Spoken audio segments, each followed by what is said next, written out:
ITM projects, international training network projects, are projects that aims at the organization of a network, a training network that aims at exchanging students from different research institutions and higher education institutions that are focused on research problems that have industrial interest, and try to develop a network of experts that finally can develop their skills, their research skills directly into industry.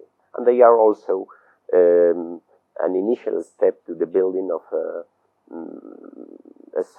kind of European research and network focused on industrial projects with people especially devoted to this kind of problems. A solution project is a project that aims at solving a situation that is quite critical in industry. That is the use of liquid lubricants that cannot be used in extreme conditions. Which are these conditions? The ones that appear in aerospatial industry and in satellite industry.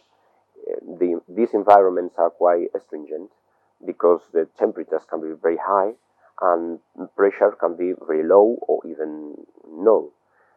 In these situations, liquids simply don't exist and can be chemically degraded, and well, it is not available the use of liquids for lubrication in this situation. So the solution for this, the solution project tries to look for an answer to this question, trying to use solid lubricants. And what are solid lubricants? Well, they are materials that have a very low exfoliation energy because they have a structure, a lamellar structure, a lot of surfaces just stack one up on another, and with a very low interaction energy. This low interaction energy are the core of the answer, because they can slide with almost no effort. So if we are able to have coverings of our pieces for mechanical purposes that are covered with these lamellar materials, for example, TMDs, in some particular cases, for example, molybdenum disulfide, we can have a solid lubricant and the solving of this problem. In the project, there are different teams that have different tasks. For example, there are some researchers that are devoted to the prediction of properties and at an atomistic level, and they do this by computation. There are other people in the team that are devoted to obtaining the coverings and to doing they try to build the systems.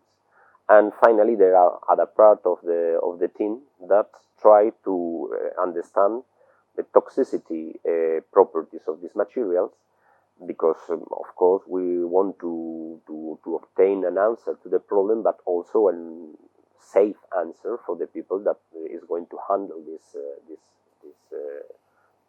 materials. And the role of ICCRAM is connected with the first and the third part. Here at ICCRAM, we have people that is students that are doing their doctoral studies devoted to the atomistic prediction of properties at different scales, but always at more or less microscopic and atomistic level. And we have also other students that are studying the toxicity properties. course, these students interact, and the predictions that the students that do the calculations are used by the students that perform the toxicity experiments, and vice versa.